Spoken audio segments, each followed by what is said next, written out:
Hello guys, this is your friend Shinobi Nexus 2.0 and we are back with a new fanfic. Which is what if Naruto got a training harem with Mabui, Tsunade, Yugao, Hinata, Sakura, Tenten, Kurenahi, Part 1. And if you enjoy this fanfic then please give me hype instead of comment and subscribe to my channel for more fanfic like this. And now let's start the fanfic. We were both just getting sick of the old pervert trying to set us up. So we decided to teach him a lesson. Naruto Uzumaki placed his hands behind his head with a grin. Shikamaru Nara smirked back, nodding slightly. "What did you do?" Sakura Haruno asked, seemingly aghast. But in her mind, another Sakura shouted, "Yeah, serves the old goat right." The so-called Rookie 9 had been brought back to the academy to give a presentation of ninjutsu and taijutsu to the students. The trio in question had gone first, and afterwards had gotten to talking in the back of the room. Even after the class had filed out, the three teen ninja had hung around, catching up. "We agreed to go on a date," Naruto answered Sakura's question, "but we planned it ahead so almost everything would go wrong. Like during dinner I kept talking about all the great girls of the Konoha. Glamorous Ino, fiery Sakura, cute Hinata. Then I spilled something on her dress. But I told you she wanted to be an actress, right? Well, every time I messed up she managed to look a little more into me." Hinata Hyuga was wandering the halls, remembering her own time in school. When she heard familiar voices she started to join them, but then her natural shyness stopped her, and she stood outside the door, listening. "So we were standing in front of these stone pillars. She is looking at me with these huge eyes. And her stare, and her body language, they are screaming, 'I love you. Accept me.' It was so ludicrous. It was all I could do to keep from laughing. I mean, after all that." Naruto shook his head with a huge grin. Shikamaru nodded, and Sakura stifled a chuckle. "And she was obviously not my type. She was so sheltered, and she probably couldn't even throw a kunai halfway straight. I was basically trapped there, trying to think of what to say next." Smack! Before any of the trio had noticed, Hinata had crossed the room, and slapped Naruto full in the face. "Hinata?" Naruto croaked in surprise. "I won't take that. Not even from you. Even if you figured out that I love you. Even if you saw me almost at that waterfall." Tears were running down the kunoichi's cheeks, and her body shook slightly. "I thought you were better than that. Hinata turned and started to run away, but Naruto was faster. He wrapped his arms around her, and held her gently even as she struggled to get away. "You thought I was talking about before the finals of the Chunin exams, in front of the training stones," he said softly, remembering, "back when you gave me the boost I needed to fight Neji. But I wasn't. I was telling them about a joke this girl and I played on Jiraiya just before I came back."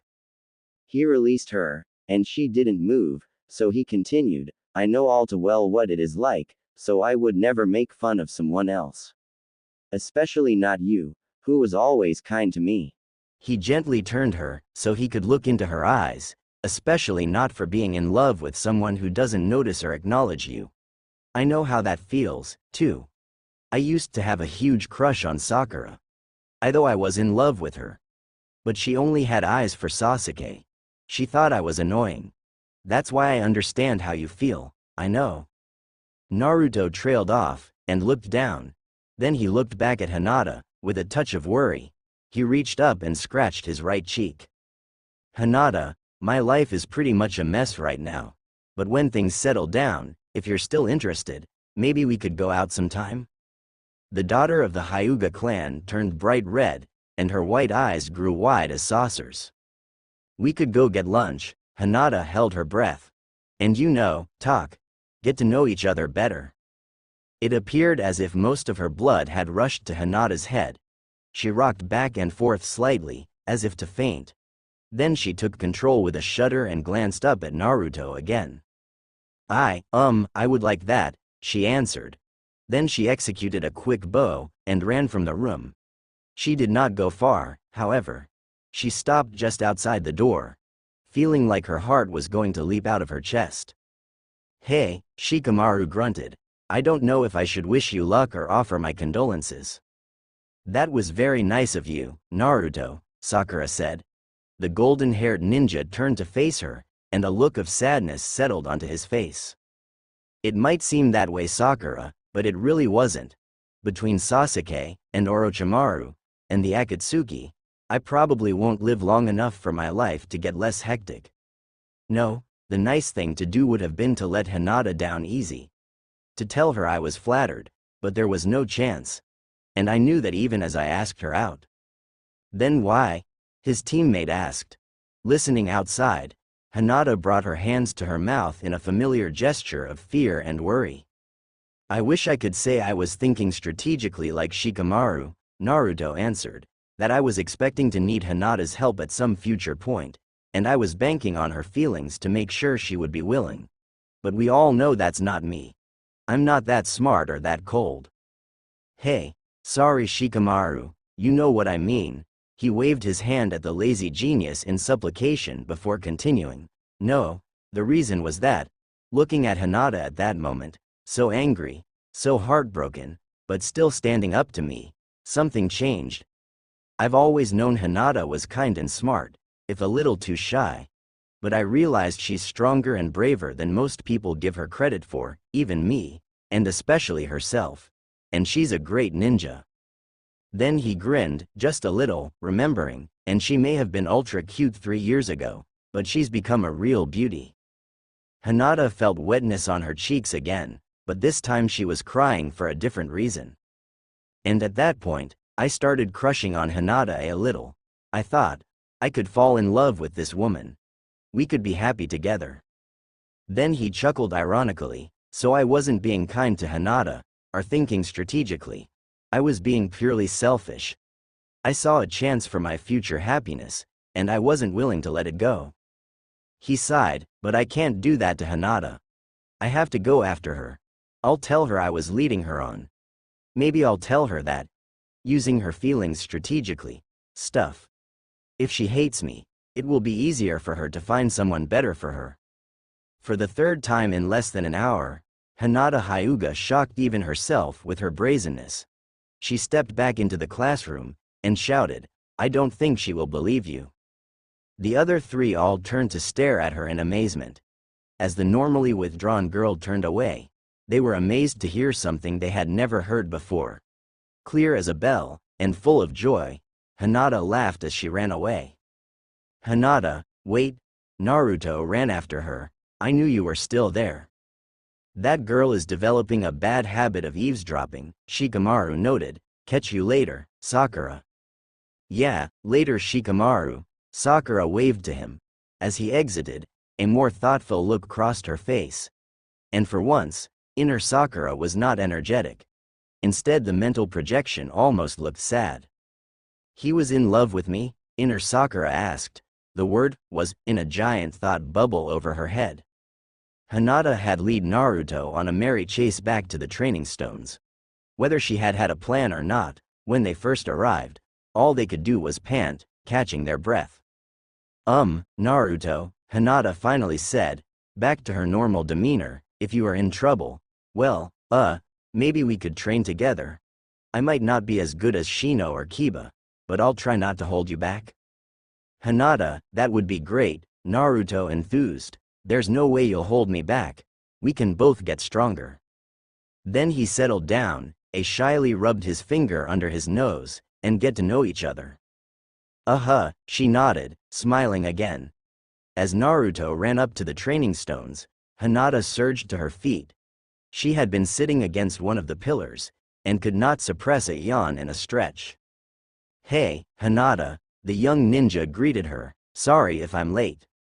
You weren't, the kunoichi's voice cracked slightly in awkwardness. Late that is. I just got here a little early. Naruto Uzumaki nodded, and then looked around at the monoliths set throughout the clearing. So, what do we do? He asked. What do you mean? Her counter was twinged with confusion. Well, to be honest, I never really trained with anyone else. Not as a partner. When we did the tree climbing training, Sasuke, Sakura, and I were competing, not working together. and the rest of the timing it's been either me working alone, or being taught by someone." He gave her an embarrassed grin. "So I'm not too sure what we should do here. Do we spar? Have target practice? Go for a jog?" Actually, Hinata tapped her fingers together and looked at the ground. "I had an idea. If you don't mind?" "Sure, what is it?" "Well, can you show me the Rasengan first?" She tapped her fingers again, afraid she was asking too much. "Yeah, no problem." As he answered, Naruto extended his right hand. Blue streaks of chakra began to circle above his palm, quickly increasing and growing tighter until they formed a spiraling sphere, about 4 inches in diameter. "Byakugan," Hinata whispered. The veins around her eyes swelled as additional blood and chakra flowed into the pale orbs. She looked down at the chakra globe spinning in Naruto's hand, and she gaped in amazement. "It's so beautiful. You think so?" Naruto asked, staring down at his hand through slitted eyes. "You can't see it like I do," she told him. Then her voice grew very quiet and she asked, would you like to?" "Really? That would be awesome." "How?" Kurenahi Jutsu. It is one of the Kekkei Genkei techniques of the Hyuga clan. It enables the user to share what they see with someone else. Her gaze dropped to the ground, clearly unhappy about what she was about to say. "I am just learning the jutsu, so I still require direct contact. Neji is able to transmit his vision through a thread over 100 feet already. And my father can send to multiple people several miles away with no connection." Sensing her depression, Naruto got a little angry. "Listen, Hinata, you have to stop comparing yourself to Neji. He might be better at some things, but you are better at others. You created the protection of the 8 trigrams 64 palms, not Neji." Naruto put his hand on her shoulder as a supportive gesture, "and besides, Neji's like a machine. All he thinks about is getting stronger. You are a more balanced human being, and more fun to be around." Hinata's head jerked up in shock, but she smiled a bit. "Thank you, Naruto. Don't mention it. Besides, there's nothing wrong with a little direct contact." Hinata turned red at that, but Naruto was looking at his Rasengan again and didn't notice. "So, what do we need to do? Hold hands?" Hinata flushed again, and this time Naruto saw. His face colored as he realized what he had suggested. No, I'm not that advanced. I'll need to touch your forehead, the third eye point." "Okay." Naruto shifted his headband to a higher position to give her access to his forehead. The young woman flashed a quintet of quick hand signs, and then pressed the middle and ring fingers of her right hand to the center of his forehead, just above the brow ridge. The possessed ninja felt an odd sense of being outside his body as he found he was seeing himself rather than Hinata. Suddenly he was glaring straight up into the sky. Then he was looking at the stones to his left. He realized he could not access Hinata's entire 360-degree vision at once. Instead he had his normal field of view, and could change what part he was seeing by turning his head. He remembered why they were doing this, and focused on himself again. He could see the blue trails of his chakra network through his skin. He turned his attention downward, and realized that the chakra points around his stomach were red instead of blue. He wondered if he always looked like that to Hinata and Neji. Finally he shifted again, and saw the Rasengan in his hand. Instead of a sphere, under the Byakugan it appeared as a many-faceted gem. The colors of the chakra streams appeared both more varied, and more vibrant. The chakra appeared to be moving more slowly, but the jewel itself also rotated gently. "You're right, Hinata," he said reverently, "it is beautiful. You're amazing." Hinata suddenly stepped back, and broke the connection. "Thank you," Naruto said with heartfelt honesty. He dismissed the Rasengan and asked, "Okay, so what's next?" "Well, my idea was for you to attack me with Rasengan." "What? I don't mean to hit me," she explained quickly. "I suspect the Rasengan might be able to break the 8 trigrams heavenly spin. I thought we could test it, and in the process give us both a chance to push the limits of our abilities." "All right." Naruto still sounded a little dubious, "but I am going to try it at half power first. I don't want any chance of hurting you." She nodded, and then stepped back. Naruto also moved away, carefully judging the distance between them. He dropped his hand, and formed a less dense Rasengan. Ready? She nodded. He took a half step forward, and then darted towards her, his right hand extended. When he was 3 feet away, she moved. Heavenly spin, Hinata incanted, expelling chakra from her palms as her body rotated. The energy expanded into an opaque dome around her. When the Rasengan struck the barrier, there was a moment of where the two seemed to strain against one another. Then the chakra sphere shattered and the genin was thrown back almost 30 feet.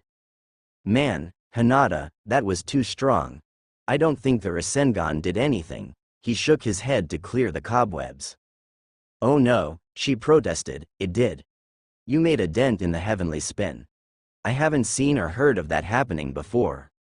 Also, she frowned as she continued, that Rasengan was only about 30% of the strength of one you showed me before. Naruto blushed. It was his turn to be embarrassed. The pervy sage keeps telling me I need to work harder on my chakra control. Oh, let's try again. Having pointed out one of his flaws left her uncomfortable. You just need to make your jutsu a little stronger.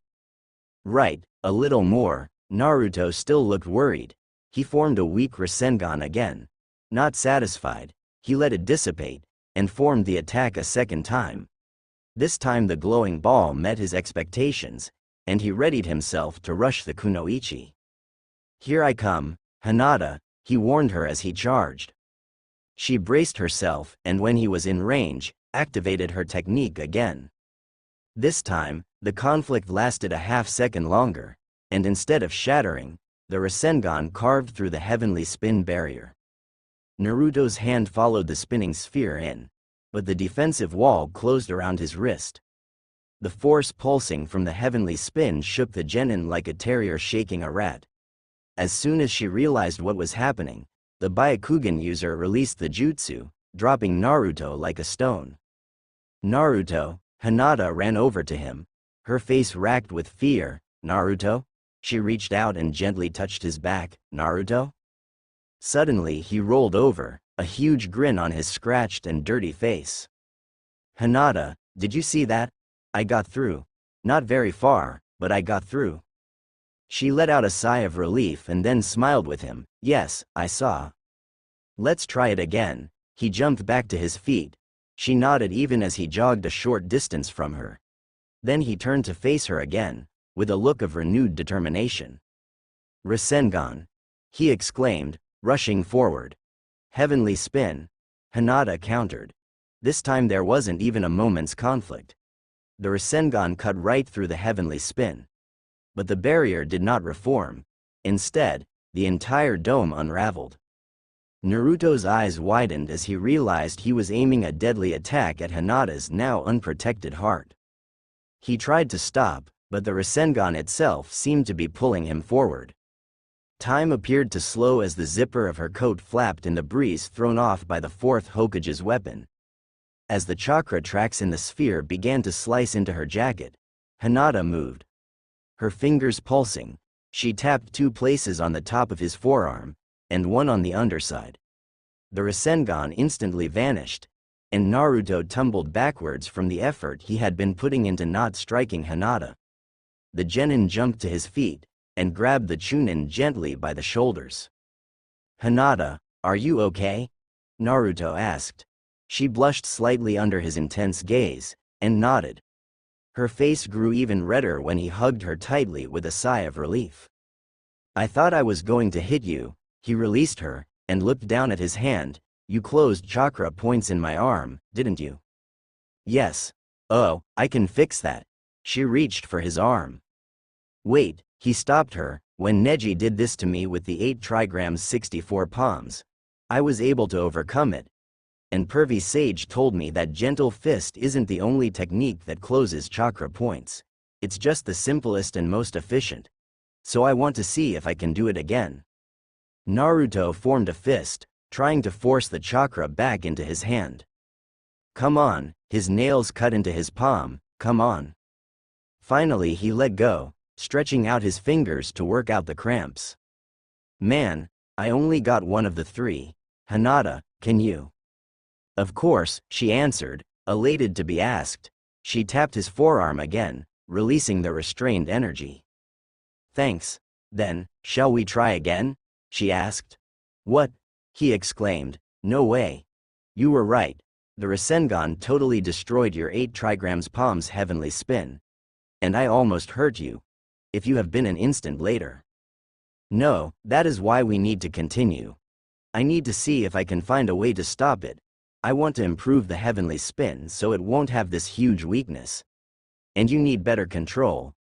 What if this was a real fight, and your enemy used substitution to switch for one of your teammates, or an innocent bystander? But, no buts, she shouted at him, now attack me, or I'll shut off all your chakra points. Then she realized what she had done, and collapsed in on herself. Okay.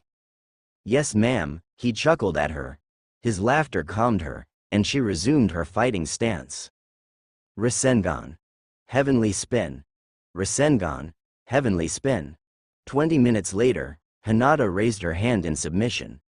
The front of her jacket was ripped and torn, revealing brief expanses of pale, yet firm skin, or the armored mesh undergarments favored by the kunoichi of the Hidden Leaf Village. The young woman dropped to the ground. I'm sorry, Naruto, I don't have enough chakra. It's my fault. Hinata. He helped her to sit against one of the rocky columns, and then plopped down next to her. If I had better control, you wouldn't have had to waste chakra on the gentle fists and substitution jutsu. No, it's fine. Beside, you were getting a lot better at the end. I didn't have to do anything the last 4 times. You too, he encouraged her. You stopped 2 of my last 5 attacks. But next time, maybe we could try something a little safer. I'd like to work on overcoming those chakra blocks. Next time, don't you want to? Naruto sounded surprised, and a little hurt. Of course, I just, wasn't sure you would. Same for me. You helped me a lot today, Hinata. She blushed again. Well, if you are up to it, I did have another idea for you. I still have some chakra. Naruto feigned modesty, to spare her feelings. What is it? I was thinking about your chakra control, and the Rasengan. Is it harder to make the Rasengan smaller? Yeah. How did you know that?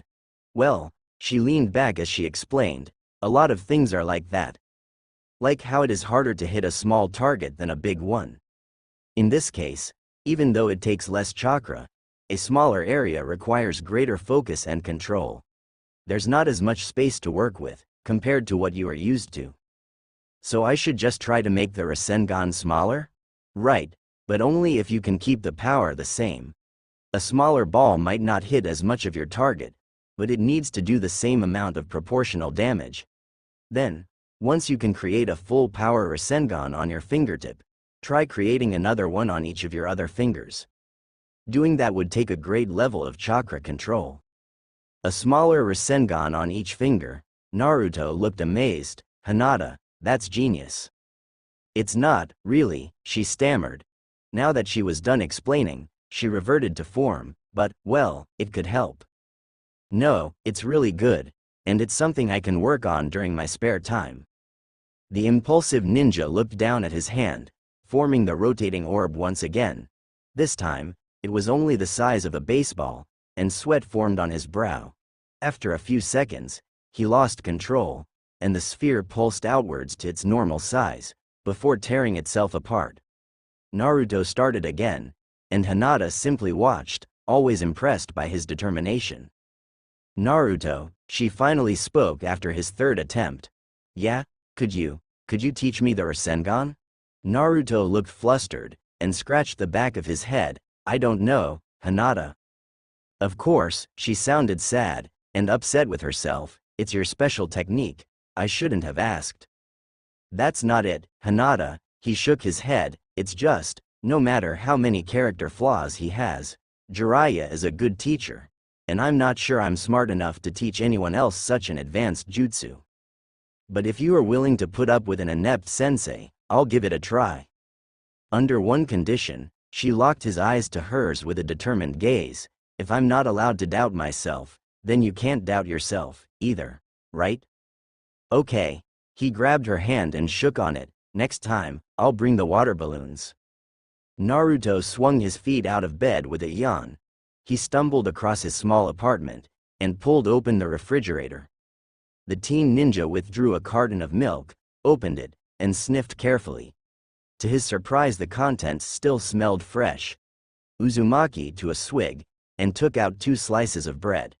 He dropped them into the toaster and then finished off the milk. After Naruto finished showering and getting dressed, he walked purposefully over to the wardrobe and threw the doors open. Inside were all the tools of a shinobi. Posts held stacks of shuriken and kunai, and Naruto noticed he was running low on the latter. Hanging in the back were a single tonfa, jien, and nunchaku, the weapons he had trained with but never bothered to master, along with his backpack. Crumpled in the bottom was a stealth uniform, and on top of it were strewn rope, claws, and other random essentials. The only thing scheduled for today is the debriefing on the bandit mission from last week, with Sakura, Sai, and Kakashi-sensei after lunch, he noted aloud, while considering what he might need. Naruto reached in and took the first of his treasures from its place of honor. He placed the Konoha headband against his brow and knotted it into place. With the replacement on, he touched the broken pieces of the original Iruka had given him. He opened the barely hidden compartment he had added to the door, and removed the amulet of the first Hokage. Smiling fondly, he looped the jewel around his neck. Next, the ninja slipped 2 kunai into his leg pouch, and a third into the holster under his jacket between his shoulder blades.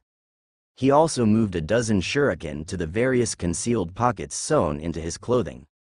Finally, Naruto took out the small wooden box, which housed the greatest of his treasures.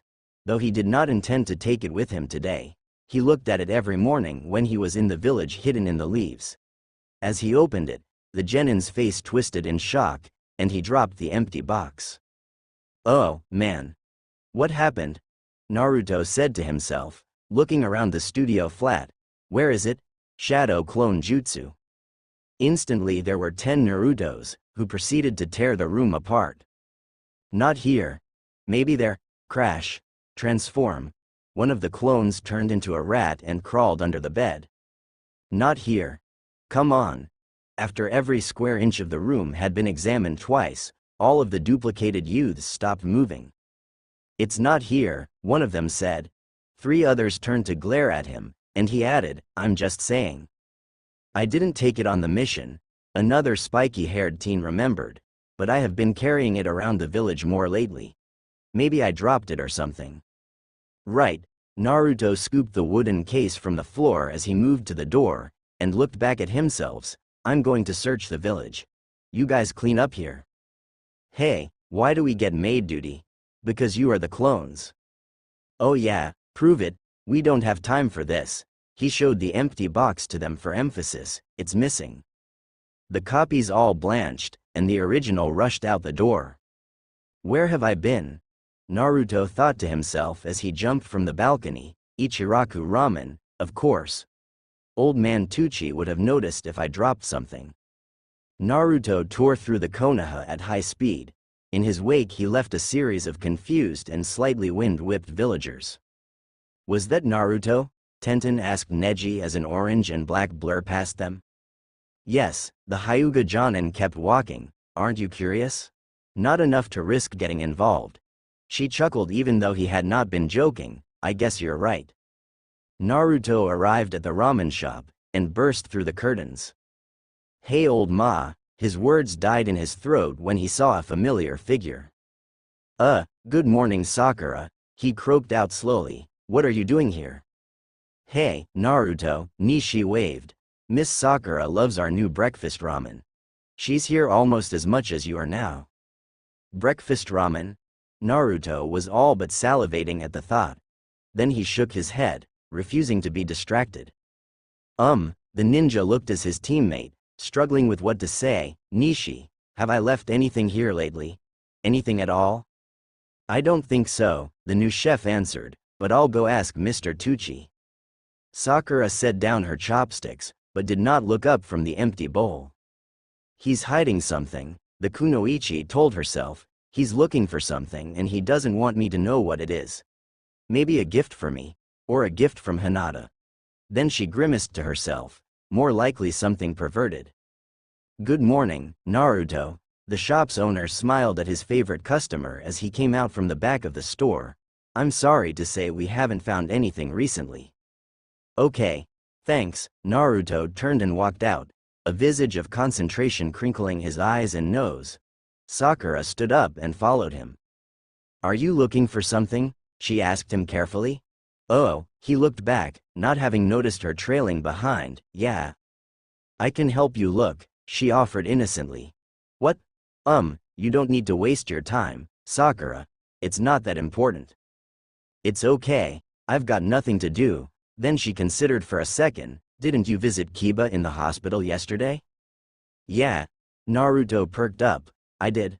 Let's go, Naruto. Sakura started walking towards the infirmary.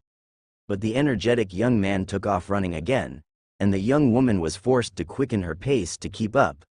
After he reached the hospital, Naruto slowed to a respectful pace, mostly out of fear of being yelled at by the nurses. After a short walk, the pair reached Kiba's room. Poor Kiba, Sakura announced, getting chickenpox at our age, and needing to be hospitalized for it. The first thing noticeable in the room was the 7-foot-long dog alongside the bed. Akamaru raised his head and woofied happily at them. Kiba turned to look at them, his face covered with red marks. I sure am Mr. Popular today, he remarked weakly. As they moved past the dividing partition, his meaning became clear. Standing on the other side of his bed were both of the Hyuga sisters. Good morning, Haruno-san, Uzumaki-san. Hanabi inclined her head respectfully. The genin had almost the same features as her sister, but looked totally different. The younger Hyuga was garbed in a short-sleeved shinobi shozoku, and wore her leaf insignia as a headband. Unlike Hinata's bashful kindness, Hanabi gave off an aura of assured superiority.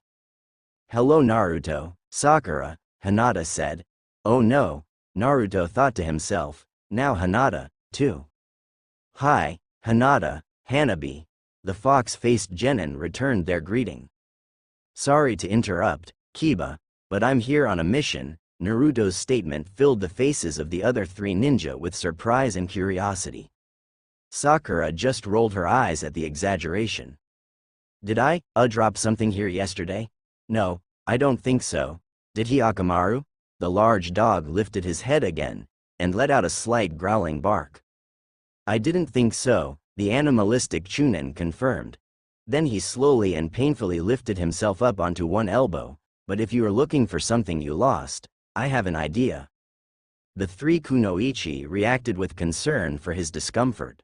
You know Akamaru's great at finding things, and he's been kinda bored the last few days. So maybe he could go with you. If you can give him scent to track, he can find it anywhere in the village. If he's willing, that'd be awesome. Naruto pumped his fist in excitement. What do you say, Akamaru? Woof. The ninja hound jumped to his feet. Great, thanks for your help, Sakura. Naruto started to run out the door. I'm not done yet, you might still need me to think for you. Sakura poked a little fun at him, while inner Sakura shouted, you're not getting rid of me that easy. Darn, he thought, I hoped I could ditch her. You should go as well, sister, Hanabi stated, causing everyone to gawk at her. If Uzumaki-san needs Haruno-san's insight and Akamaru's nose, he may also need your eyes. Then the younger Hyuga lowered her voice so only Hinata could hear her, and you do not want Naruto alone with Sakura and indebted to her. Yes, Hinata stood up suddenly, I'll come too. Oh no, Naruto wilted, now it's both of them. Alright, Akamaru, you should be able to get a scent off of this. Both women took note of the handsome wooden case he removed from his belt, but neither could see what, if anything, was left inside as he opened it for the dog to sniff. The white canine stuck his nose into the box, and then let out a quiet, arf. Okay, let's go. Naruto pointed at the door, and Akamaru bounded out of the room. The three teens quickly followed. You don't have to hang around, Hanabi, Kiba told the girl, counting the points in the ceiling. No, I do not mind, Kiba-san, she said, blushing not unlike her sister. Then, can you grab the radio from my jacket? It's linked to the one in Akamaru's collar. She complied, and they both listened. Where is he going? Sakura asked as they followed the furry tracker through the back alleys of the Hidden Leaf Village. He seems to be heading for the academy, Hinata noted. That's right, I talked to Konohamaru there yesterday, Naruto remembered. Maybe that's where I lost it. As the quartet raced through the street, they passed a familiar pair, for the second time. This time he's got Hinata, Sakura, and Akamaru with him, Tenten observed. Neji sighed, fine. You obviously will not be able to focus until your curiosity is assuaged, so we will shadow them for a while. She smiled knowingly as they jumped to a nearby rooftop and began to trail Naruto and company from above. The search party reached the school, and ninja cadets scrambled to get out of the path of the giant dog. Akamaru led the three humans to one of the classrooms on the bottom floor. Fortunately, the room was empty, giving them the chance to look around. It's not here, Naruto sounded dejected. Akamaru, Kiba's voice emerged from the collar. Were there any other trails, weaker ones? Woof. Okay, then try following the next best track. The nin dog let out a slight whine, and trotted back into the hallway, his nose to the ground. This time Akamaru moved more slowly and carefully, taking a different route out of the school. His path took them towards the outskirts of the village. He seems to be heading towards the target range or the training stones, Sakura remarked. Have you been there? Not since before our mission, he considered, and I know I still had it before we left. As he led them past the final row of houses, Akamaru turned onto the path to the target range. Last set, Konohamaru told his teammates, taking out his last 4 kunai. Moegi also readied kunai, and Udon withdrew shuriken. The genin trio were back to back, and the dummies around the wooded thicket were peppered with throwing knives and stars. On 3, the self-proclaimed leader counted. 1, each of the young ninjas tensed. 2, they drew back their arms. 3, they released in unison. But an orange shadow crossed the path of Konohamaru's missiles. 2 were deflected into the ground, but the remaining 2 each spun around Naruto's pointer and middle fingers. The 2 blades stood out, because instead of the standard white linen, one of the kunai was wrapped in red, the other in blue. Each weapon also had a tail that matched the grip. Oh, hey boss, Konohamaru greeted Naruto familiarly. However, his goofy grin faded quickly as the older genin stalked towards him with an angry glare. Where did you get these, honored grandson? Naruto used Konohamaru's least favorite nickname as a sign of his rage. Remember, Karen's on vacation, so her store is closed, and since I was running short on kunai, you said I could get some from you and I would pay you back after the emporium reopens. In his discomfort, he babbled out an explanation. And so you borrowed the ones that were in a separate, special case? The possessed ninja asked with biting sarcasm. Naruto forced himself to calm down. Don't worry about it, Konohamaru. No harm done in the end. But next time, take the normal stuff, not the ones kept separate. Without waiting for a response, he turned and flash-stepped into the forest. Once he was in clearing half-mile away, Naruto stopped and took out the wooden case. Before he could replace the treasured weapons, a red streak intercepted him, and Sakura landed a few feet away holding the 2 blades. She tossed one to Hinata, before considering the red-wrapped kunai she had retained. This is what you've been panicking over. And almost bit off Konohamaru's head for. A pair of ordinary kunai. Sakura's voice bore confusion and a touch of scorn. Akamaru, stay out of sight, Kiba counseled, still listening. Neji and Tenten landed on a branch above the canine. You're wrong, Sakura, Hinata offered. These blades have been very skillfully maintained, and have had chakra bonded them, if somewhat clumsily. They only started as ordinary. The fiery kunoichi looked as the blade she held more carefully. It was more slender than usually, as if it had been repeatedly sharpened. There was also a chip in one of the edges that had been expertly repaired. That was unusual. Kunai were considered expendable. As many as 1/3 were lost or destroyed in the course of normal use. And those that were recovered were recycled once they went dull or were damaged. This sort of care was generally reserved for valuable weapons like swords or spears. What is that? A character? Hinata noticed something at the edge of the wrapping. She carefully detached the cloth from the grip and unwound it. Then her eyes went wide. "My name?" she asked, looking up at Naruto in doubt. Sakura's temper flared, and she unwound the blade she held none too gently. "Sakura Haruno." She glared at Naruto with disappointment and a touch of fear. "Naruto, you made death blades for Hinata and me?" "Of course not," he was hurt by the implication. "Even if I believed in that myth, you have to put the name on the blade, right? If that superstition even worked, putting the name on the handle would make sure they could never hit you, right?" Both ladies calmed slightly at that, but neither seemed ready to let him off the hook. "Fine, I'll explain." He slumped in defeat. "I don't know if you two ever thought about it, but growing up I pretty much hated my birthdays. I didn't have friends or family, and hearing everyone else talk about presents and parties only made it worse." Realization filled the faces of Hinata and Sakura, but they did not interrupt, and now that he was opening up, the words continued to pour out of him. "Eventually I got used to it, or so I told myself. I made it a point not to tell anyone my birthday, so I could never be disappointed. But last year, I couldn't avoid it. Pervy Sage knew when my birthday was, and he made a point of celebrating. He took me to see the last Princess Gale movie, and even treated me to dinner." He paused and glanced sideways at the blades again, his eyes growing wet. Hinata started to tear up too, and Sakura held her face carefully neutral. "When we got back to his home, Jiraiya presented me with 2 small boxes. He said they had arrived by courier that morning. One was from you, Sakura, and the other was from you, Hinata. Each contained a simple note wishing me a happy birthday. And each box contained a single kunai," Sakura interrupted quietly. "Exactly. The first birthday presents I ever got."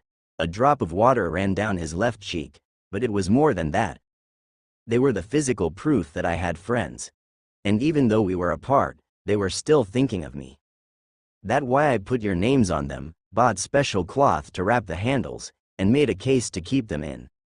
I only use them as a last resort, and I always recover and repair them. So I will never forget." He opened the hand-carved box and extended it towards them. The inside was lined with orange velvet, with perfect indentations for a pair of kunai. Each girl skillfully rewound the hilt, and walked over to him.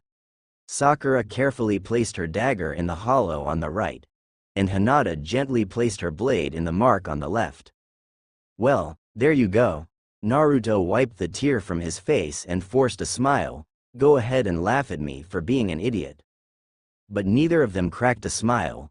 Instead, they looked at each other and nodded. And then both girls hugged him at the same time. "Sentimental fool," Neji said, turning away. Then Tenten caught him pressing his pointer and thumb into the corners of his eyes. "Neji, I must have gotten something in my eye from all this running around. Can we go now?" Of course, she did not press him further, and covered a smile. "Thank you, both," Naruto said after the 2 Chunin has disengaged, "even if you weren't supposed to find out about this." He started walking back to the village, and they fell in next to him. "You know, Naruto," Sakura started, "infusing chakra into weapons isn't that different than healing. I could probably help you with whatever you're trying to do with those. The Byakugan is highly suited for observing such precise work. Hinata was not to be outdone. We could use the Kurenahi jutsu again so you can see the binding better."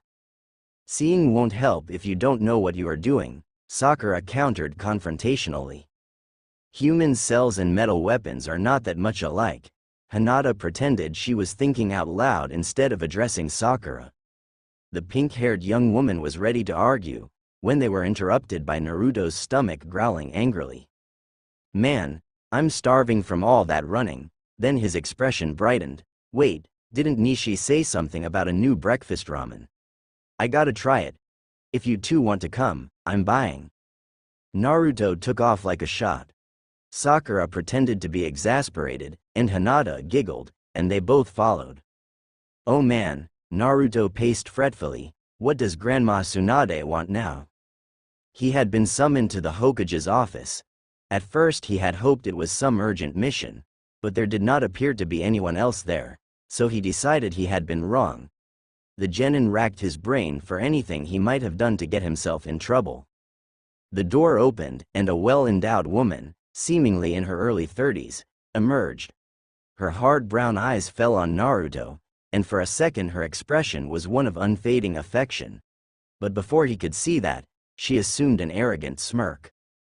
Ah, Naruto, she said with feigned disdain, what are you doing here? Instantly all thoughts of playing it polite vanished. Naruto pointed at her and shouted, are you going senile, old lady? You told me to come here? You ungrateful whelp. She raised a fist. You should be grateful to receive an invitation from a beautiful, important, young woman such as myself. You haven't been young since long before I was born. Do you want to take this outside? She advanced menacingly. They glared at each other for another second, before breaking down into peals of laughter. Come inside, the fifth motioned into her office. Ladies first, Naruto both bowed and winked. In response, she pushed him through the door. So why did you want me to come here? Naruto asked, settling into one of the chairs opposite her desk. Do you have a special mission for me? No, she grinned mischievously. You could almost say the opposite is true. I'm going to be your new sensei, for a little while at least. Really? That's awesome. Naruto almost leapt out of the chair. But then his eyes narrowed. Wait, you're not going to teach me healing jutsu, are you? Tsunade frowned slightly as she thought about that. No, I was not. But now that you mention it, that's not a bad idea. I think all ninja should know the basics of medical jutsu, in case the team's medical nin is missing or injured. If Sakura got hurt, you'd want to be able to help her, wouldn't you? And with the amount of chakra you possess, even if you don't have any talent for healing, you might be able to save someone through brute force. But that's not why you are here today, she digressed. There are certain aspects of your ninja skills. The Hokage was cut off by a quiet knock on the door. Good, your training partner is here. She turned and walked back to the door. Partner? Naruto sounded dejected. Yes. Your history shows that you advanced fastest when you have someone at your own level to either compete against or help. So I picked another ninja in need of similar assistance to work with you. Come in, Hinata, the female Sannin said as she opened the door. You are just in time to hear me go through a list of Naruto's shortcomings as a ninja. Hey, oh, no, I can come back later. The daughter of the Hyuga clan took a step back from the door. No, come on. Tsunade caught the girl's shoulder and gently pulled her into the room. This is part of your training. The Hokage sat down at her desk, and both of the young ninjas fidgeted as she placed their files in front of her. After a few moments of review, she addressed them. Hinata, you wish to someday attain the rank of Jonin, is that correct? Yes, Lady Tsunade. The Chunin bowed her head humbly. And, Naruto, everyone knows your dream is to one day be the Hokage. Although it is not technically required, if you cannot become a Jonin, you stand little chance of becoming Hokage. So what? Naruto asked defensively. Well, Tsunade opened his file again. Unlike the rank of Chunin, which can be achieved through natural talent and luck, a Jonin needs strong technical skills. And on paper, you are the weakest ninja in the village. She turned the paper to face them. Naruto's face went blank with surprise, and Hinata blushed in embarrassment. As you can see, all of your weapon and taijutsu skills are ranked at E or D level, except for light throwing blades. To qualify as a Jonin, you must have at least 5 C rank skills in each category, and either 2 B rank or 1 A rank. The list of ninjutsu you know is short but not out of range. considering the number of A or S rank techniques you know. But your genjutsu is intolerable. You have no techniques, and have never successfully released genjutsu. And your chakra control is below average. Naruto looked like death warmed over at the frank and negative portrayal of his experience. His would-be romance looked at him with pity. Of course, that is only on paper. You have a natural talent for unarmed combat, and are among the strongest, quickest, and toughest ninja in the village. And with the incredible amount of chakra you possess, your lack of finesse has not been a hindrance. You are more than qualified to be a chunin, and I believe that you will pass the next exam. But a jonin requires more than that. Hinata. When the Hokage said her name, the young woman jumped. You have achieved a rank in gentle fist taijutsu, but your other unarmed skills have suffered, almost to the level of Naruto. Your weapon skills are almost adequate, and you are qualified in both ninjutsu and genjutsu. And your chakra control is top-notch. But your chakra reserves are below average for a ninja of your age and experience. This is due in part to your chakra control, and the efficiency of the gentle fist style. You have rarely been forced to stretch the limits of your chakra. The Byakugan's heir nodded blankly at her review.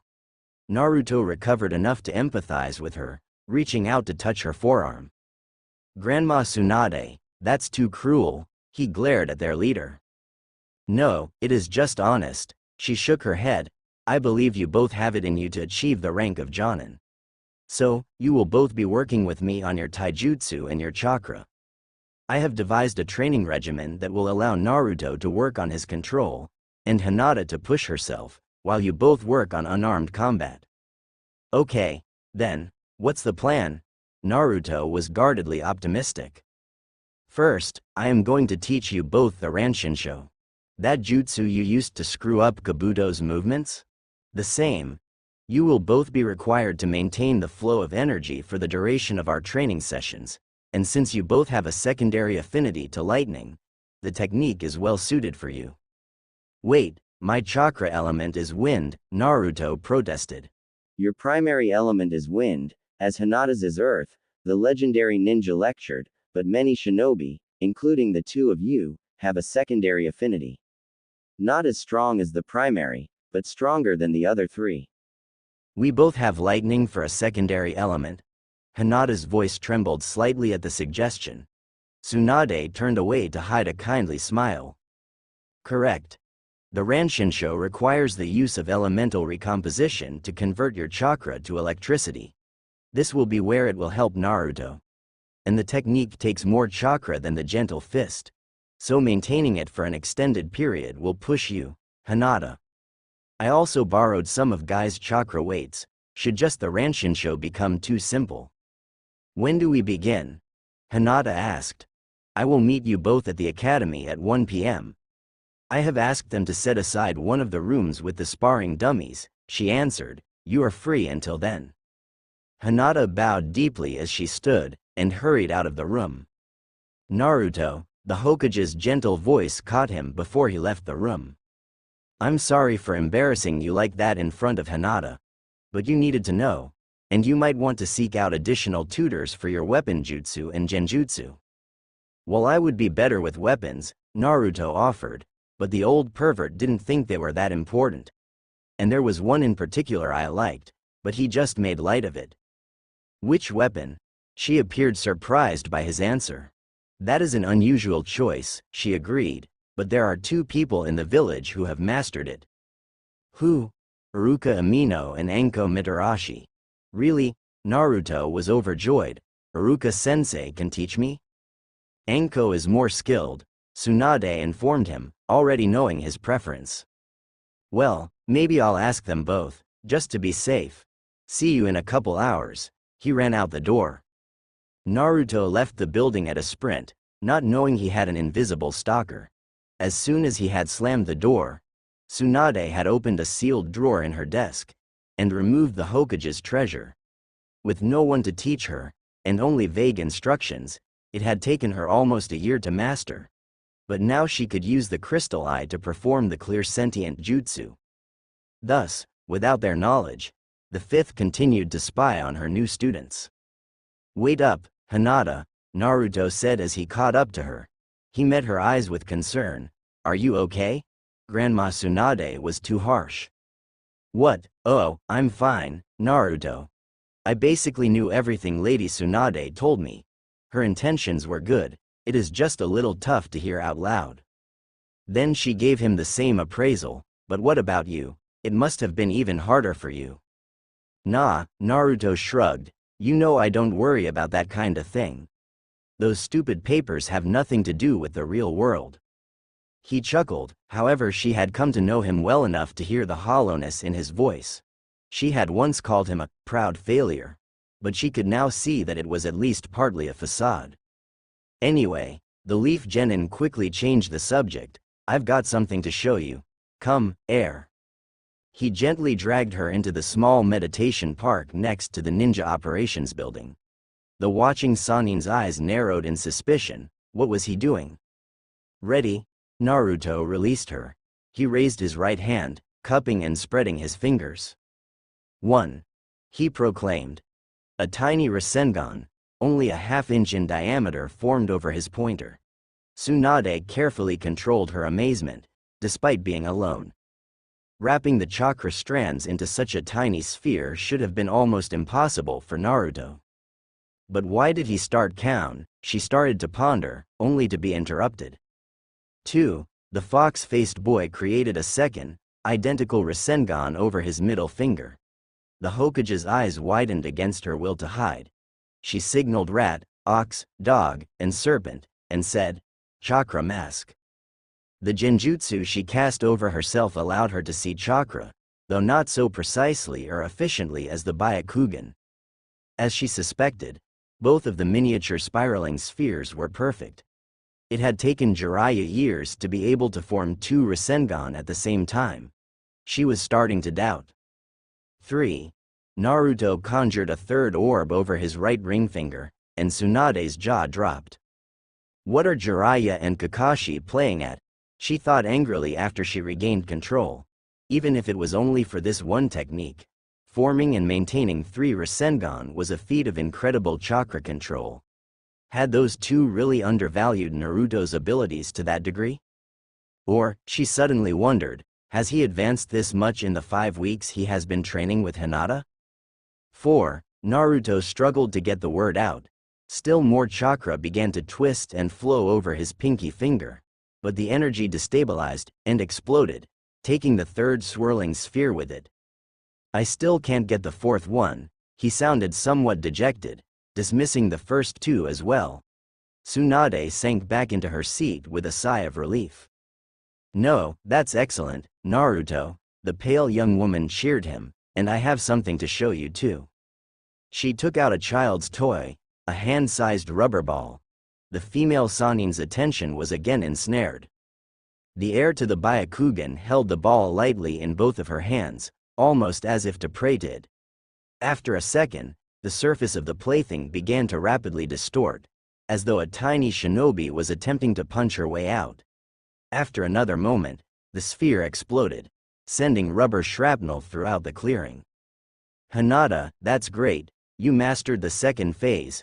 Naruto hugged her impulsively, and the girl's face started to glow red. Tomorrow, we can start on the last step. He let her go, and plucked a bit of latex out of her hair. Yes, she nodded back, smiling. The 5th pushed her chair back from the desk, breaking the jutsu. He's teaching her the Rasengan. She leaned back in her chair, suddenly feeling every one of her 40 years. Her mouth twitched upwards at the personal deception. These kids are too much, she thought. With a pained groan, Naruto dropped onto one of the stools at Ichiraku Ramen. Hinata was more delicate, but just as tired as she too sat. Hey, old man, give me an extra large miso ramen with extra pork. The teen waved at Tucci as he shouted his order. Coming right up, Naruto, the cook nodded. What can I get for you, Miss Hinata? Oh, just a small diet seafood bowl, please. As they waited, he grabbed his shoulder and started to massage his sore muscles. Man, Grandma Tsunade sure is a slave driver, he grunted. I wonder how Sakura puts up with her. She's not so bad, Hinata countered. She's just trying to make sure we learn the techniques, and are strong enough to survive. Naruto made an annoyed face, and opened his mouth to argue. But then he noticed the look of pain she was trying to hide. She was also holding her left arm strangely. He realized both the physical exertion and the draining of her chakra made the training much harder for the kunoichi. He stood up and stepped so he was behind her left side. She almost jumped when he reached up and began gently kneading the muscles in her shoulder. Though she turned bright red, the hurting also eased from her eyes and her posture grew more relaxed. The genin knew he was being too familiar, especially given the circumstances, but he was more concerned with helping her. You know, Hinata, he said softly, if she is pushing too hard, you should let Tsunade know. She wouldn't want you to get hurt. Or if you can't tell her, you can talk to me. Hinata's eyes grew misty, but she was spared having to respond as two bowls were plopped down in front of them. Is your arm better? Naruto asked, continued to rub even though his mind had obviously shifted focus to the food. Yes, much. Thank you. Please, go ahead and eat. She lightly pulled away as she broke her chopsticks apart. Naruto sat back down and after mumbling a traditional thanks, dug in. For the next few minutes they sat in silence, simply enjoying the food and each other's presence. Then the blonde teen spoke again. Hinata, I'm going to ask you a question, but it's kinda personal, so feel free to not answer, or even slap me again until I'm totally out of line. The girl pushed away her now empty bowl, obviously apprehensive. But she nodded and said, all right, what is it? Well, it's just that everyone knows about your dad, but I was wondering if you could tell me about your mom? My mother, Hinata repeated as if unsure what she heard. Yeah, what was she like? Was she a ninja? My mother, she paused, considering what to say. No, she was not a ninja. She was a baker. In fact, the clan elders tried to prevent my father from marrying her. They said because she was not a ninja, she would weaken the bloodline. She flinched at that, showing the heartache of having been called the fulfillment of that prophecy. Uncle Hizashi told Neji that my father refused to accept the decision, and went so far as to threaten to abandon the Hyuga clan and reveal our secrets if they did not let him marry.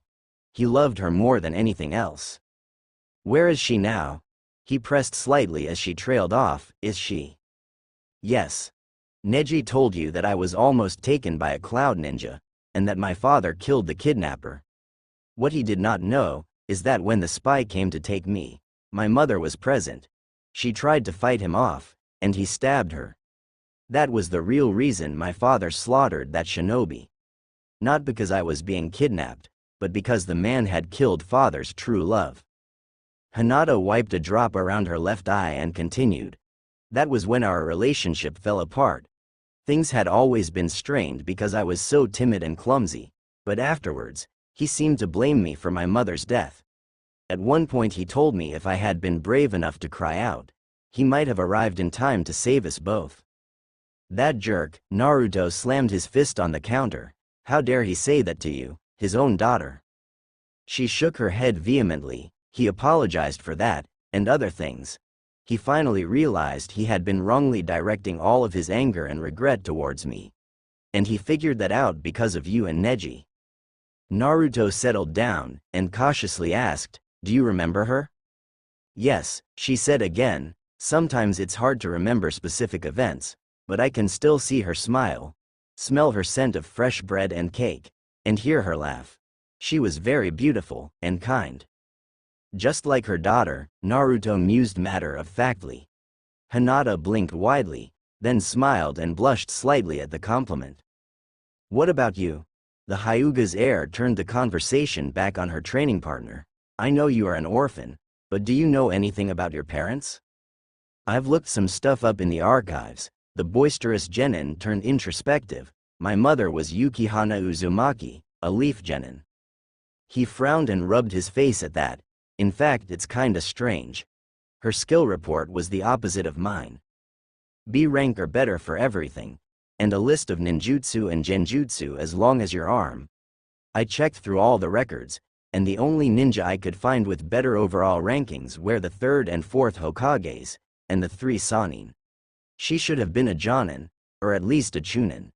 She died the night the Kyuubi attacked the village. Then he grew depressed. My birth certificate doesn't list my father's name. It makes me imagine all sorts of strange things.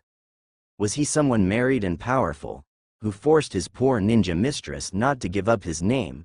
Or did she just have so many boyfriends she didn't know who my father was? She looked sad for him, and touched his hand gently. I'm sure it was nothing like that.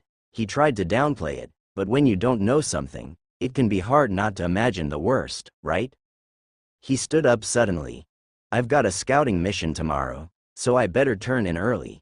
But we should be back in 3 days, so I'll see you then, okay, Hinata. What? She was roused from her trance by his statement. Right. Good luck, Naruto. The young man dropped enough money to cover the tab, and then hurried off, carefully hiding his face. The next morning the gentlewoman was still troubled. Her family life was far from ideal, but she had never known Naruto's history was such a blank. By the time she had finished eating breakfast, she resolved to do something about it.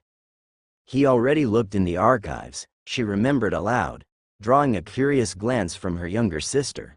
So where else could I get information? I know. Hanabi continued to view Hinata as an oddity even as the elder sister ran from the room. Lady Tsunade. Hinata burst into the Hokage's office a few short minutes later. 2 other leaf ninja trailed closely behind her, panting. Lord Hokage, we tried to stop her, the taller of the pair started, but she raised her hand to silence them. Rado, Genma, you can go. I will see Hinata. Tsunade informed her guards. What can I do for you? The medical Sannin asked her student. I wanted to ask you if you knew anything about Yukihana Uzumaki, the Chunin Kunoichi stated. Naruto's mother? Tsunade asked sharply, fixing the girl with a harsh stare. Yes. Hinata grew uncomfortable under her superior's gaze. Naruto and I were talking yesterday night, about our families, anxious, she began to explain quickly, and he told me his father isn't listed on his birth certificate, and he worried his mother might have had an improper relationship or even been wanton. The last word was difficult for Hinata to say, but apparently harder for Tsunade to hear. The Hokage's eyes burned with both anger and sadness. The timid ninja let out a squeak when she saw the expression, and took half a step back. And I was hoping you could tell me something so I could put his mind at ease, the pale beauty forced out without pause. Tsunade took a deep breath to regain control. I know who Naruto's father was, she answered the request carefully. Not many people did, but Yukihana Uzumaki was someone I considered a friend, despite our age difference. Yukihana had her reasons for keeping it a secret, and those of us who know have chosen to honor her wishes until it is either the time is right, or it becomes necessary to tell Naruto. But why? Hinata interjected. If I tell you that, you might be able to figure out this secret. And I don't trust you not to tell him. She smirked as the girl looked down and wrung her hands. Then the Hokage's face softened in fond memory, but you can tell the knucklehead this. Yukihana Uzumaki was a loyal, virtuous woman, and a truly outstanding shinobi. She only ever had eyes for one man, and she loved him with all her heart and soul. And it was her great fortune that he returned her feelings. But she was also odd about change. He proposed to her at least once before I left the village, but she refused. And even though they spent every night together, she refused to move in with him. And in a village of gossiping ninja, they did a remarkable job of keeping their privacy. Hinata smiled happily at the information. But if you really want a story to pass on about Yukihana, there is someone else you need to talk to. Later that evening, Hinata entered the tavern with great uncertainty. Every eye turned to look at her, and the dull roar died instantly. It was not every day an underaged princess walked into the bar, and suddenly all but the most drunk or brazen of the Konoha citizens were uncomfortable. Spotting her target, Hinata began to make her way across the crowded room.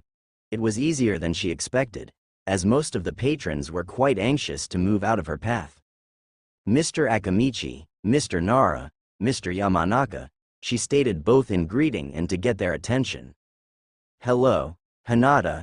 Inoichi Yamanaka seemed the least put off by this unusual interruption, and smiled openly at the young woman. Is there something we can do for you? Yes, she was put at ease by his sincerity.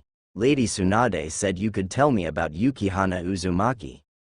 Shikaku Nara choked at that, spitting sake all over the bar. Choza Akamichi grabbed a half-dozen skewers from the plate in front of him, and began to rapidly suck the dango from them. Ino's father's face clouded over, and he turned away from the girl. Another bottle, the blonde Jonin flagged down the barman, on second thought better make it two.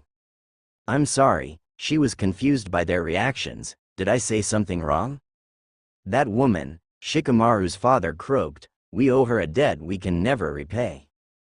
A debt we have only expanded, Choji's father paused his gorging to say angrily. Here we go again, Shikaku groaned. Yukihana saved our lives. The lazy remark sparked the large Jonin's ire, and we've treated her son as badly as anyone else in this village. I wouldn't say, Inoichi started, but Choza interrupted him. Did we ever tell anyone to lay off the kid? Did we tell our own children to be nice to him? Then his near shout dropped to a whisper. Did we ever tell Naruto what a great person, a great ninja, his mother was? Reopening old wounds didn't sit well with Hinata, but she thought up a way to be of assistance. You could tell me about her, she offered, and I can pass it on to Naruto. I'm sure both mother and son would appreciate that. The trio exchanged glances, and then led Hinata over to a booth for more privacy. We had just become Chunin, Shikaku started, and we were so full of ourselves, until the night disaster came to the village. Damn it, it's still coming this way, Choza whispered harshly. Shika, can't you pin it down? No, the deer herder shook his head. Its Charka is disrupting my shadow jutsu. It's such a hassle. I know what you mean, Inoichi added. I tried to mind transfer into it. It was like running face first into a brick wall, painted with all my worst nightmares. What about you, Cho? The big ninja grimaced. I'm too hungry to do anything. What about you too? Yamanaka looked at the two Jonin they had encountered. The slight Kunoichi shook her head. I hit that demon a dozen times. Ryu indicated the giant club she carried, a device half again her height and close to 3 times her weight, and it didn't even notice. Now I barely have enough chakra to carry this. I hit it with my best fire jutsu, Ken offered when his wife trailed off, and I think it laughed at me. Shish! Akamichi hissed. A loud crunch echoed as the giant beast landed lightly, only 20 feet from them. They heard a scream of human pain, which went silent in a sickening chomp. The 5 shinobi backed away as quietly as they could, as the Kyuubi sniffed the air. As it turned to face them, they could both feel and smell its fetid breath. With a vicious chuckle, the demon started stalking towards them. Crap, run, Choza shouted, but before the quintet could escape, the fox's tails flashed and barricade of torn-up trees landed behind them, blocking their path. With its prey trapped, the Kyuubi lunged forward. Both Inoichi and Shikaku desperately hurtled kunai into the exposed soft tissues of the monster's mouth, but the demon did not flinch or pause. Futen. Cyclone Spike's jutsu. A high, clear voice proclaimed above them. A shadow appeared over the Kyuubi, and gestured as if to throw blades. But instead the shinobi released 11 green charka cones, which dug into the demon's neck. The creature's head snapped up with a growl of annoyance, mere inches from swallowing Choza and Ryu. The kunoichi with pale blue hair landed in a tree, facing the monster. She looked down at her comrades and shouted, "Run!" Isn't that? Shika asked. Yes, Joe confirmed. Didn't she just? The lazy genius continued. Yes? Doden. Stone Claw's jutsu, Yukihana Uzumaki shouted, completing a set of hand seals. 5 talons of rock and dirt erupted from the earth. 2 each secured the demon's forelimbs, and the remaining grabbed its right rear leg. The vulpine struggled to reach her, and when it could not, began tearing into the manifested claws with its teeth. "What are you waiting for?" she yelled at them once more, even as her hands started moving again. "Get out of there." "Lady doesn't have to tell me 3 times, Ken said, climbing the wooden wall. The other ninja followed suit. But the Ino Shikacho trio stopped at the top to watch the genin's next move. Kaden. Abyss Flare Jutsu. She grabbed her right wrist with her left hand to brace, even as a column of purple flames blasted into the demon. This time when the Kyubi roared, it was a bellow of pure pain. In its rage it finally managed to rip free, and its left claw flew up and struck the young woman. She tumbled into the sky from the impact, and the men did not see what happened to her. "Let's go," Ryu shouted back to them, and the Chunin dove off the rampart away from their opponent. After running for a few minutes, the shinobi slowed when they realized the creature was not following them. "What happened?" Ken asked anxiously. "Not sure," Nara said. "It looked like the Kyubi hit her. I didn't see a substitution." "She shouldn't have been out here," Inoichi said angrily. "She only gave birth 2 days ago." "It's a good thing for you I'm a fast healer." The other 5 leaf warriors jumped when Yukihana Uzumaki appeared in their midst. "Yuki, are you okay?" Inoichi looked at her carefully. "I'm fine. It barely scratched me." "What are you doing here?" Choza demanded, worried. "Besides saving you?" Her green eyes sparkled mischievously, and she put her hands behind her head. When none of them smiled, she sobered. "Listen, this thing destroyed the entire Hidden Lake village a couple weeks again," she lectured them. "Despite being both the youngest and the lowest rank, we need every ninja we can get." Ken nodded and asked, "Now what?" "The 4th has a plan," she told them, taking out 2 weapon scrolls. She handed one to Ken and the other to Shikaku. "The Hokage needs time, so he can finish the jutsu. When he gives the signal, we have to hit the demon with as many of these kunai as we can. Until then, we have to distract the Kyubi. Keep it away from the village, and the 4th. But don't be a hero, and don't try to hurt it. Get its attention and stay alive. I need you 5 to spread out. Distribute the orders and the weapons to everyone you can find." Her task complete, the skilled kunoichi disappeared. A few seconds later, the 9-tailed fox howled in pain again. "You heard her," Ryu made them focus. "Ken and I will go north, you 3 go south." 20 minutes later, the flare went up, and Ino Shikacho converged on the demon. Dozens of leaf ninja charged the Kyubi from all sides. Peppering the calamity-made flesh with scroll-bound blades. But nothing happened. "It's not working," Ino shouted. "Maybe we didn't have enough kunai," Shika speculated. "Look," Cho pointed. Yukihana Uzumaki had appeared in the air above the fox. Her green eyes glowed brightly under the effect of some sort of genjutsu. There, despite the distance, her voice carried to them. She drew back her arm, and drilled a kunai into the fox's skull next to its right ear. Instantly, her kunai and 7 others began to glow vividly against the night. A seal expanded around the demon, and after it had engulfed the creature, the Kyubi vanished. "Good," Yukihana exhaled. Then her eyes lost their glow and she started to fall. "I'm sorry, Naruto." "Yukihana," the trio shouted in unison. They moved quickly, and Choza caught the kunoichi before she hit the ground. They all saw the blood leaking from the front of her snow-white shozoku. "Quick, we have to get her to a medic," Shika directed his comrades. "The doctors told us those scratches tore a third of the way through her body and damaged her liver and right lung," Inoichi concluded. "If she had sought healing right away, she almost certainly would have lived. Instead she held her insides together with her own chakra so she could keep fighting." Hinata nodded, trembling slightly, but not crying. Then they all realized the entire bar was silent, that everyone was listening to them recount the tale. The teen kunoichi stood slowly, and then bowed deeply to them. "Thank you for telling me," she told them. "Naruto's mother was truly a remarkable woman. I will make sure he knows that." Bowing again quickly, she walked out of the tavern. As she exited, the normal noise resumed. That was hard, Inoichi said.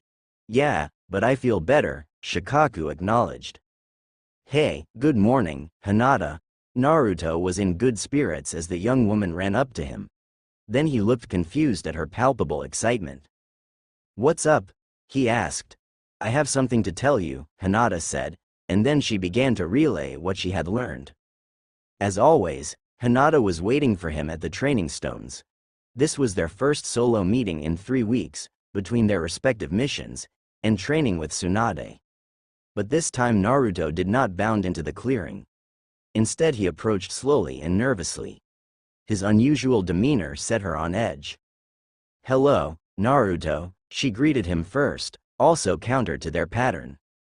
Hello, Hinata, his voice was oddly shy and formal. She began tapping her fingers anxiously. He fidgeted for a second, and then extended a small, poorly wrapped box to her. What is this? She asked, taking it gingerly. This is to say thank you, his voice trembled, for giving me my mother. Her breath caught in her throat, and she could not say anything. Unable to meet his gaze, she instead focused on the present. She gently plied at the tape, and carefully removed the crumpled paper. Rather than throwing it away, she carefully folded it and slipped it into one of her pockets. Then she drew the lid off the box. Inside was a silver chain bracelet. The tablet had the spiral leaf etched into it, and the symbol was filled with what appeared to be emerald dust. The girl's eyes grew huge, and tears spilled out. She looked up at Naruto and shook her head. No. Naruto, I can't accept this. It is too much. She tried to give the box back to him, but he shook his head. How much is family worth? He asked quietly, placing his hands behind his back.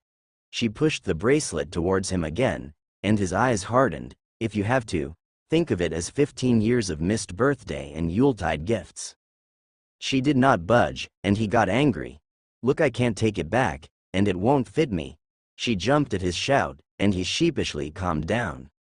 So please, take it. Seeing how much it meant to him, she nodded. She took the ornament out of the box, and noticed the inscription on the back. Strength comes in many forms, she read aloud. Her eyes glistened again as she looked up at him. She extended the bracelet in her right hand and offered him her left wrist. Will you? She asked. He took the bangle from her, and opened the clasp. He wrapped it around her forearm, and closed the catch. With a pleasant jingle, the gift fell into place. Thank you, she said sincerely. With her acceptance, the genin's normal humor returned. Oh, there's something else, he said enthusiastically. She returned her eyes to him in surprise. I mastered your jutsu, he proclaimed. My jutsu? She was confused by the assertion. Well, you came up with the idea, he told her. Then he raised his hand, separating his upturned fingers. This time he didn't count, but instead formed 5 tiny Rasengan in quick succession. One perfect sphere, the size of a grape, hovered over each digit. The way I suggested you practice chakra control? That's not a jutsu. Naruto grinned broadly, and expanded each of the spheres to just over an inch in diameter. Then he turned to Boulder next to him. You might want to stand back, he warned. After she had moved back a few paces, he drew his arm back, and jabbed the standing stone. The spiraling spheres drilled rapidly into the hard mineral. As the tips of his fingers passed the surface of the stone, the entire rock began to vibrate. Hinata blinked as the entire structure began to quake violently. Suddenly, the stone exploded. When the cloud of dust cleared, there was a hole straight through the granite as big as Naruto's palm, and trails radiating out from his fingers. I see, she jogged back over to examine the scarred rock. She probed the damaged boulder. Because the Rasengan are all slightly different frequencies, the dissonance causes a vibration when they hit. The target tears itself apart. And when that happens, the spheres are pushed away, creating these tracks. Naruto looked totally lost, but nevertheless said, yeah, I thought it was something like that. Then he grinned at her again, and you designed the technique, so you have the right to name it. Name it? Yeah, it needs a name, right? A name, she traced the cuts in the boulder again, like a 5-pointed star, she mused. How about the 5 points Rasengan? She asked, unsure of her choice. 5 points Rasengan, that's great. The 5 points Rasengan it is. Then he took out another bag. He opened it, and spilled a handful of balloons onto the ground. Hinata all but floated back into the Hyuga manor, glowing with happiness. She had had a perfect afternoon, capping it off by keeping a balloon from popping for almost 30 seconds. When she met her father at an intersection of the halls, he was forced to smile by her obvious joy. Good evening, Hinata, Hiyashi greeted his daughter. Hello, father, she bowed slightly, sending off a slight clinking. The Hyuga leader's enhanced eyes immediately found the source of the noise, an unfamiliar decoration affixed to the girl's wrist. That is a very nice bracelet, he commented carefully. Where did you get it? It was a gift from a friend, she smiled fondly at the bracelet. It looks expensive. You and this person must be very close. His tone betrayed mistrust, but his doubts did not touch her. I hope so, she sighed pleasantly. Good night. She bowed again and skipped away. As his daughter left, Hiyashi Hyuga's face grew shadowed in anger. He turned back the way he came and stalked off. I demand you keep him away from my daughter. Hiyashi Hyuga slammed his palm on the desk for effect. You demand? The Hokage had been staring down at her paperwork, but now she lifted her head to look at the clan leader. On the surface she appeared amused, but the twist of her lips and a tightness around her eyes dared him to push again. Realizing he had gone too far, Hiyashi took a deep breath to steady himself. Even if I were inclined to honor your request, she hurtled the last word like a shuriken. The first Hokage set up the laws so that the people of the Konohagakure can be friends with who they want, date who they want, and marry whomever they wish. Her smirk broadened as she added, a fact I think you be painfully aware of. She raised her hands in mock defeat. So what can I do? Send Naruto on as many missions as you can, as far from the village as you can find. The only tasks we have that fit that profile involve espionage, and are unsuitable for that knucklehead. Besides that, I think Naruto and Hinata are good for one another, in whatever way they choose. So put simply, no, I will not help you, she answered with great finality. Hiyashi spun imperiously and strode out. I should have known there was only one way to stop this. He offered that parting shot as he left. That was ominous, the Hokage thought. I had better check on Hinata. Hinata, a voice called her name as she walked out of the bookstore. The young woman looked up to see her elder advancing towards her. Lady Tsunade, the teenager bowed. I thought our lesson was later. It is, the Sannin was relieved she arrived first. After a moment of internal debate, the elder shinobi decided to be forthright. Hinata, your father just came to see me. He asked me to stop you and Naruto from spending time together. I think he is going to try and force you to discontinue your training with the knucklehead. I know, she looked down sadly. He told me yesterday he thought the time I am spending with Naruto is wasted. But I know he just wants me to stay away from Naruto. When I told him he was wrong, that Naruto was helping me grow stronger, he grew angry. He tried to hide it, but I saw. That must be why he spoke to you. But if he already spoke to you, then what is his one way to stop this? Tsunade asked herself more than her student. Each woman met the other's eyes at the same time. Naruto. Welcome, Naruto. Hiyashi forced a smile as Uzumaki entered the Hyuga clan's dojo. That will be all, Hanabi. He dismissed his daughter, who had brought the guest to him. Thank you for coming, he nodded in mock gratitude. I need to speak to you about Hinata. Naruto remained silent.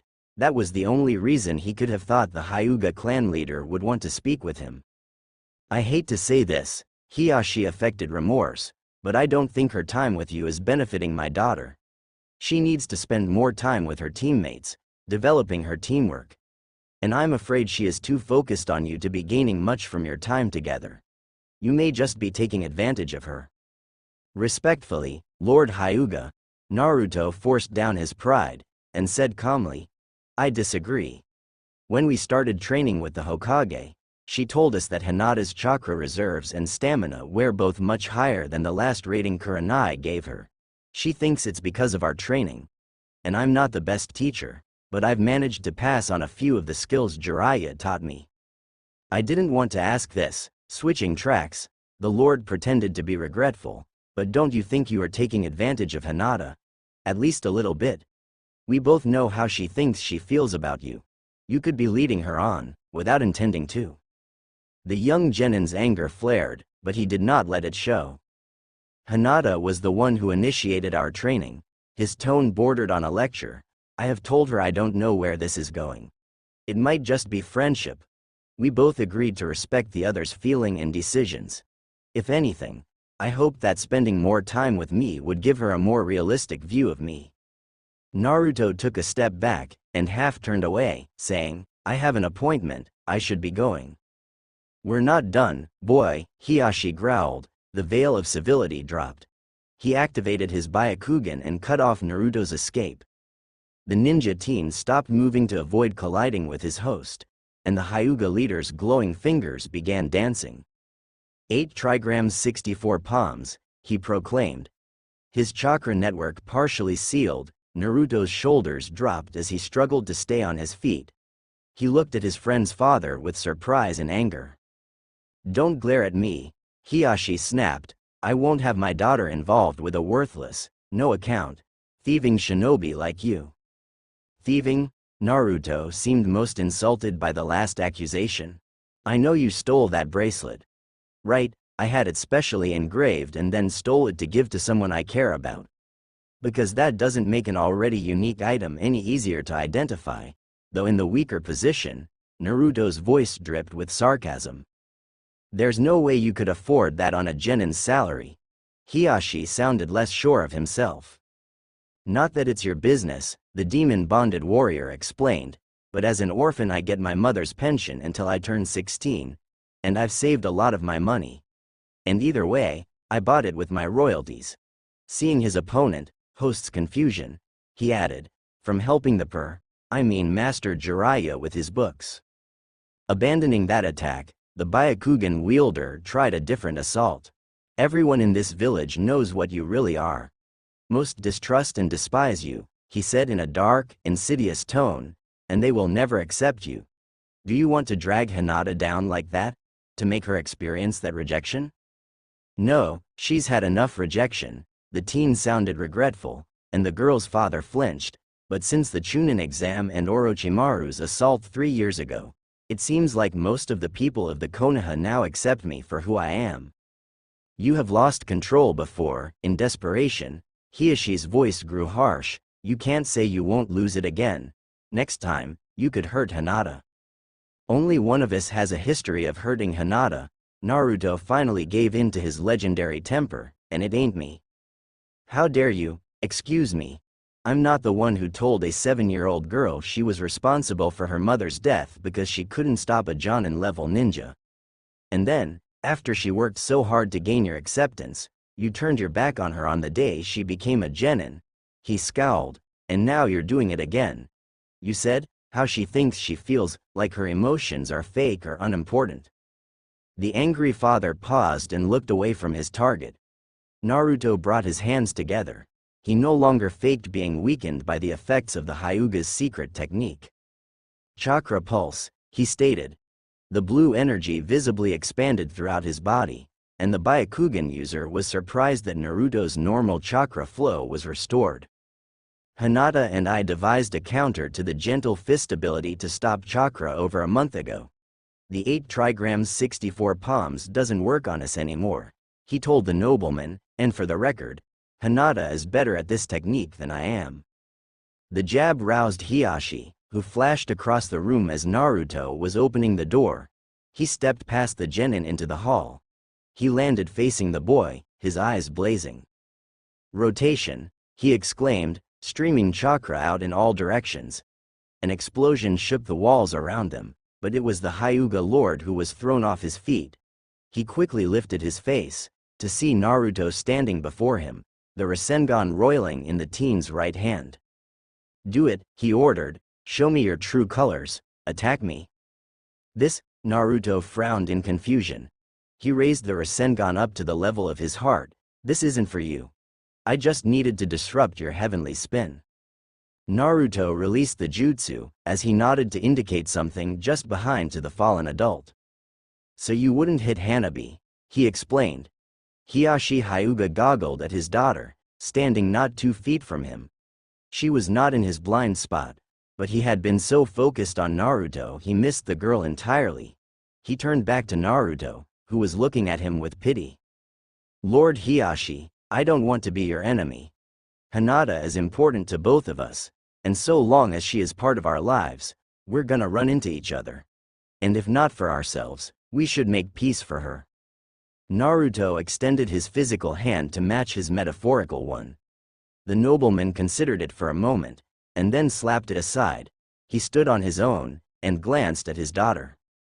Hanabi, show Naruto out, he said coldly, before returning to the dojo.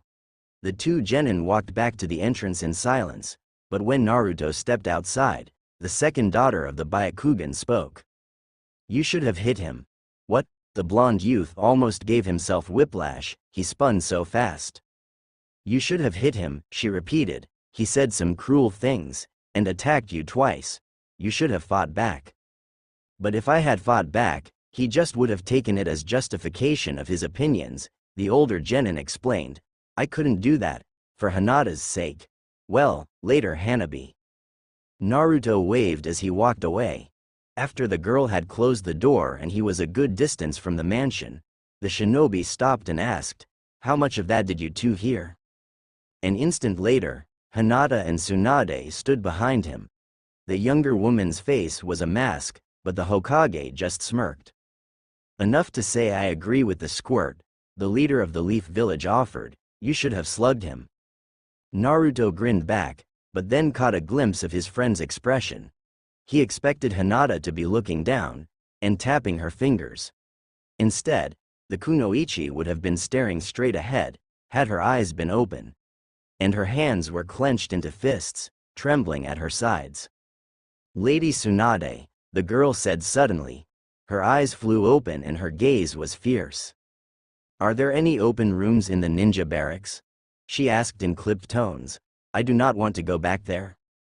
Hinata, Tsunade's mirth vanished as she realized how hurt the Chunin was.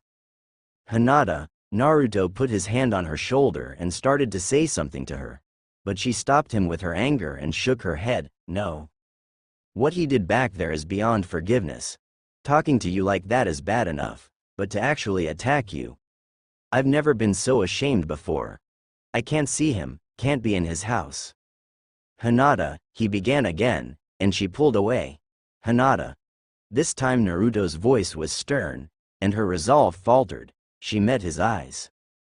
People have said and done much worse things to me for less important reasons, and he has a very great reason. He's your dad, and he always will be. He finally wants to protect you, especially since you longer seem to need it. Family is too precious, I can't let you throw it away.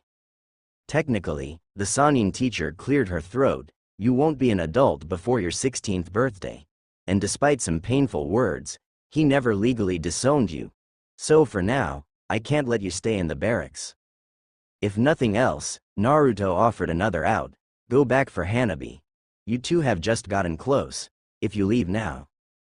He trailed off, letting her imagination fill in the blank. Finally she nodded. That's settled, the Hokage took charge. Now it seems like you two could use some hard exercise to clear your minds. She grinned viciously and Naruto groaned. Come in, Hiashi Hyuga responded to a knock on his study door later that night. When he saw who it was, he grew uncomfortable. Hello, Hinata. His daughter had pointedly ignored him all afternoon, not even saying one word during dinner. What can I do for you? He tried to sound like nothing was out of the ordinary. Lord Hiashi, she addressed him formally, and his facade slipped. Your actions today were shameful. To go to the Hokage with a personal matter, and attack a fellow ninja. You are fortunate Naruto is not holding you accountable for the assault. Inside, he collapsed. She knew everything, and he could not refute it. Please do not disgrace our family in this manner again. When he did not respond, she turned to leave. Halfway out the door, she looked back at him. Do not make me choose between you and Naruto, she advised. Even more coldly, you will not like the results. She closed the door hard, and took a deep breath. Naruto wants me to stand up for myself, she thought, but that also means I have to defy him sometimes, doesn't it?